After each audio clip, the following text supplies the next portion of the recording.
Hi, good morning. I'm so sorry. I'm super embarrassed. Yeah. Hi, puppy. Let me get. This man is 74-year-old John Arthur Getrew, an elderly homeowner in Hayward, California. What he doesn't know is that he's speaking with an undercover officer closing in on a decades-old secret, and things are about to take an unexpected turn. I was turning around in your driveway, and I accidentally hit your car. Which one? The one parked in the driveway. Do you want to maybe take a look to see if we should exchange insurance information? Take a peek. Oh, man, I'm so sorry. So embarrassing. Sure, something. Yeah. Go ahead. Hands behind your back. Wait in the car. Go ahead, face the car. All right, what's this? We'll talk to you in a minute. Anybody else in the house? No, my wife's at work. Deputies give John a routine pat-down before he's led to the front seat of a police vehicle. Take a seat. You want to rest on that? You're gonna close the door, make sure the dogs. Yes. We'll take care of your dog. Okay. Yeah. Though he hasn't been told why he's been arrested, John applauds the deputies for the ruse. Good line for coming out of the house. Get that guy out of the house. Months earlier, cold case investigators in Santa Clara County reopened a murder case that had remained unsolved for 45 years. DNA from the crime scene was compared to a public database, allowing investigators to trace a family tree and identify John, a husband, father, and former Boy Scout leader, as the primary suspect. Investigators bring him in for questioning, hoping to uncover the truth. Is this devoted husband and father simply the wrong man? Or has his carefully lived life been a cover for something far more sinister? The following is based on official police records, and most of the footage has never been seen before. So I'm Sergeant Cortez, okay? I'll let you know what's going on and why you're here today. Yeah, okay? I'd like to know. Yeah, absolutely, of course. Before I let you know what's going on, I just want to get your personal information. Just confirm your name. Your full name is John Arthur Getrew. Getrew? Getreu. Okay. Were you ever in the military? No. No. Have you ever been arrested in the past? No. John shares basic information about his past and childhood, revealing that he was born in Newark, Ohio, and spent the early years of his life moving frequently due to his father's long military career. He spent a significant part of his teen years in West Germany, where his family lived on a U.S. military base. Now, you mentioned that he had never been arrested. And I found out something happened in Germany. Okay. Can you tell me about I that? was arrested in Germany. Okay, what happened with that? Can you tell me about that? I was accused of murder. The revelation is especially jarring, given that he's here today on accusations of his involvement in a completely separate murder. Tell me about what happened. What was the accusation against you? I killed a chaplain's daughter. Okay. And that was all I knew. Okay. Do you remember what happened? No. With this young female? No. No? I didn't even know her. The young girl, 15-year-old Margaret Williams, attended a dance at an American youth club one Saturday night in 1963, when John was just 18 years old. The two were said to have met on the street shortly after, where she agreed to let him walk her home. Her body was discovered the next day on a baseball diamond behind the club. She'd been sexually assaulted and strangled. You didn't even know her? Why did they arrest you? I mean, Probably the next day Okay. after they found the body, I guess. Okay. How did they tie you to this body? How did they connect you to this body? Somebody had seen me, walk that direction or walk towards a school, or Okay. it was an elementary school. Okay. Did you... I mean, I don't know the details of what I happened. don't know the details either, so Okay. Did you actually meet this young lady? that's what they say. Though John maintains his innocence, he was found guilty at trial for Margaret's murder, ultimately receiving a sentence of 10 years in a German juvenile prison. Because of his age at the time, he was released after serving roughly 2/3 of his sentence. Then he walked free. And so you spent actually 6 years in prison? Something like that. Wow. And then how, after you were released, what happened? I just was dropped off at McGuire Air Force Base, and my father picked me up, and that was it. That was it? You came back to the Never United heard States? a word from him. Nothing. Okay. After returning to the United States, John moved to California, and in 1975 was once again at the center of a serious crime. And then at some point, there was another accusation against you about a sexual assault from the Palo Alto Police Department? Yeah, Palo Alto Police Department. Okay. That's when I was the leader of an Explorer post. Okay. Can you tell me about what happened there? Nothing. Okay. You know, I It's was just accused, interviewed, and that was it. Okay. What's this allegation? I got to ask you. Yeah. You know, this allegation that this young girl made against you that you sexually assaulted her. Did that actually happen? No, not that not that I know of. And if I was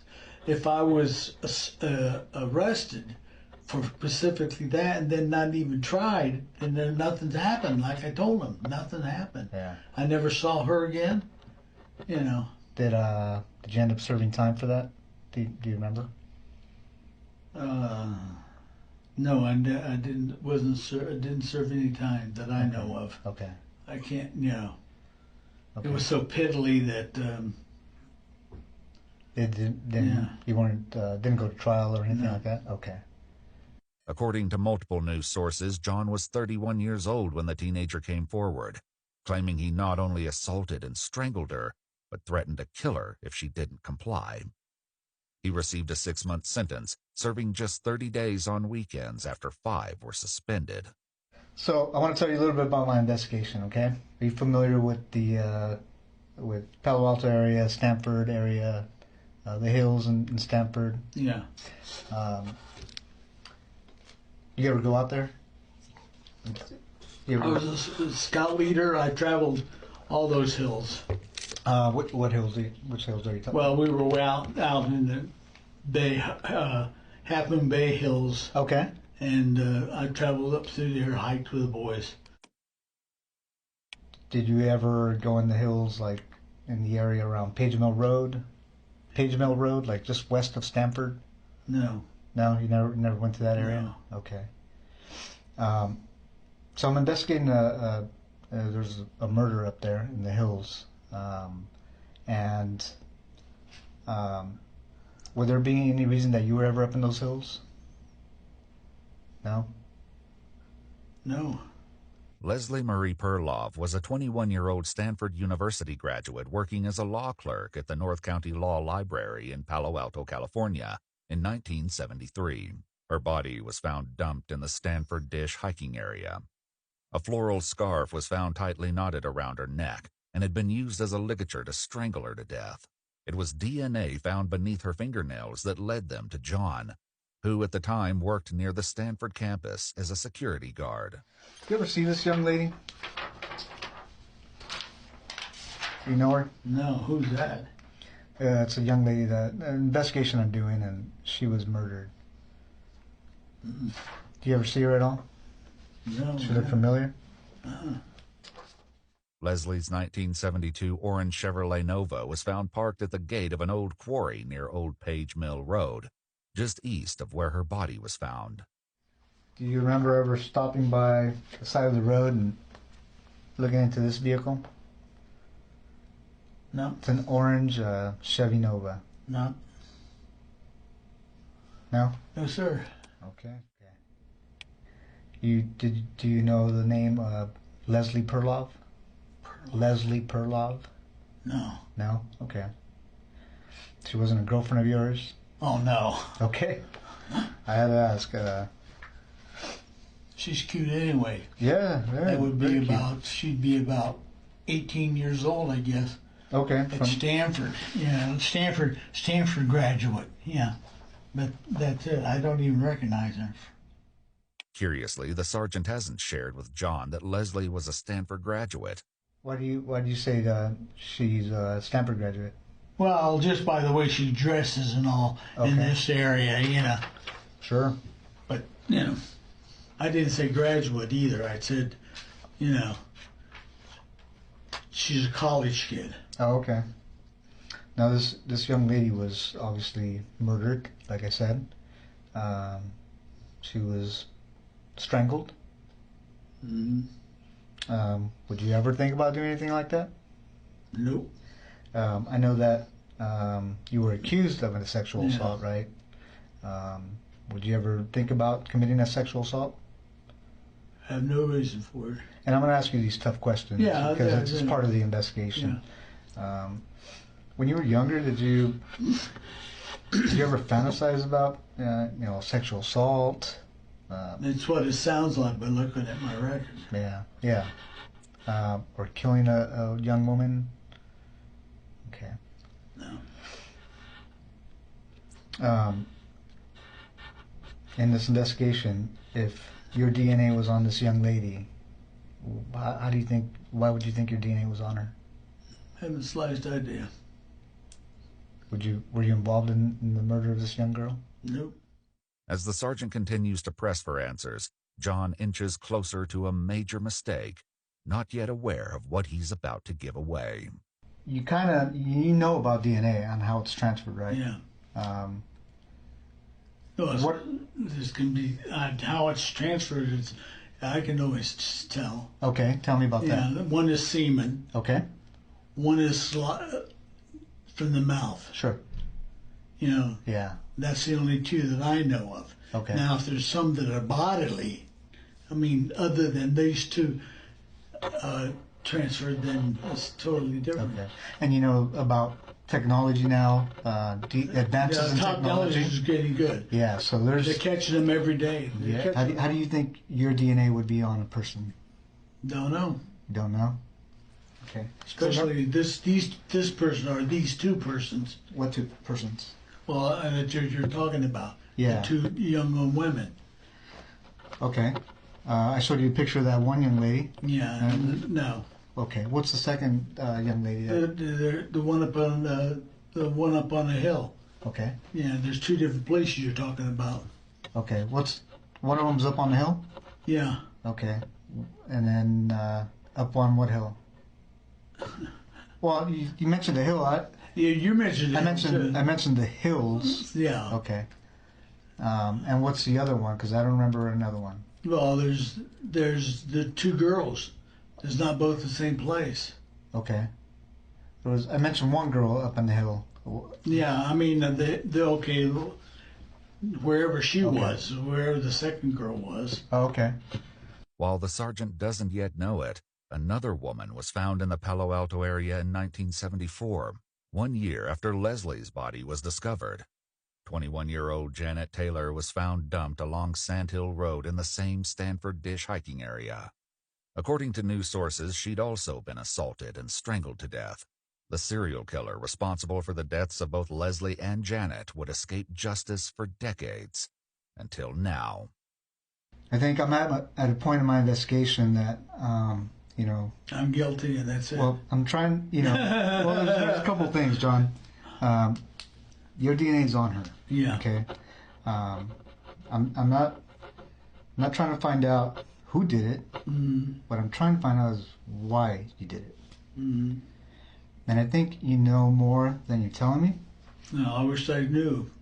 With John refusing to admit the truth, another investigator joins in the effort to obtain a confession, and the added pressure will soon tear his lies even further apart. It's not an accident that your DNA got there. Your DNA and the type of DNA and where it is on the victim, there's no other explanation. You committed this crime. We know you committed this crime. Okay? What we don't know is why. And we're going to give you the opportunity to explain it to us. You don't have to. I thought about it, and that's all I can think of. No. Know what? No, I'm not guilty. Okay. Well, I'm telling you right now you are. Okay, fine. Okay? You had to have known this day was coming. Yeah, I know that. That's why it took so damn long. As they push harder for the truth about Leslie, John once again lets slip that she wasn't the only one he left in the hills. So why her? I don't even know who she is. If that's the first girl or the one girl that's up on the hill or whatever, What do you mean the first girl? Well, he said there's two people. There's two girls. Unless I misunderstood him. They were killed within probably an hour of each other and 2 hours of each other, or day, or who knows. Do you remember? How do you remember those details? Some of the questions he's asked me. Do you remember seeing any newspaper articles or media about those? Nobody, but that girl there is not the other one that he showed me. If that's the girl there with, the other picture, I doubt it. Why's that? I mean, look at the body. Mm-hmm. It could be somebody else. I don't think they're the same one. Is that why you don't recognize her? No. Because that's not the girl that you I'm killed? not questioning. I don't recognize her. I've never seen her. Do you think it was a different girl that you killed and that's not the one we're I showing didn't you? kill any girl. You didn't kill the girl in Germany? No. Well, that's total different. That's when I was 18 years old or younger. In a final confrontation, investigators forced John to face the mounting evidence against him. There's a situation in Germany where a girl ends up dead and you weren't there. Mm-hmm. And we have a situation Here. That was years later after you came back to the States where a girl ends up dead and you say you weren't there, yet your DNA is there. Mm-hmm. What do you think the chances are of that happening? I don't know. What would you do if you were us and you were investigating this case? What would that look like to you? There's a brick wall. What do you mean there's a brick wall? Well, I mean, you found out, you couldn't find out, so. What do you mean I found out and I couldn't find Oh, out? nothing. I'm just let it go. Well, you understand it's my job not to let things like that go, right? I have nothing else to say about it. It's got to be quite a burden, John. Mm-hmm. Well, I'm going to put the questioning from here on, unless I'm represented by somebody in the courts. What do you mean? A lawyer. You'd like a lawyer? I like a lawyer. Okay. Thanks, John. After requesting a lawyer, the interrogation came to an end. But justice quickly caught up with 74-year-old John Arthur Getrew, who was arrested and booked into the Santa Clara County Main Jail with a $10 million bond. In January 2019, DNA from the torn crotch of Janet Taylor's underwear was also determined to be a match for John. In September 2021, a jury found him guilty of first-degree murder with infliction of great bodily injury in the killing of 21-year-old Janet Taylor. He was sentenced to 7 years to life in prison, finally putting a serial killer who had escaped justice for decades behind bars for good. In January 2023, he pleaded guilty to the murder of Leslie Perloff and received a second life sentence to be served consecutive with the first. According to multiple news sources, John Getrew died of natural causes on September 22, 2023, at the age of 79. His DNA remains in the state database and will continue to be compared against evidence from unsolved murders in the ongoing effort to close more cases. If you'd like to see select new videos early and help us keep uncovering case files that rarely come to light, you'll find extra footage and unseen details on our Patreon. Channel memberships here on YouTube also include early access to select new videos.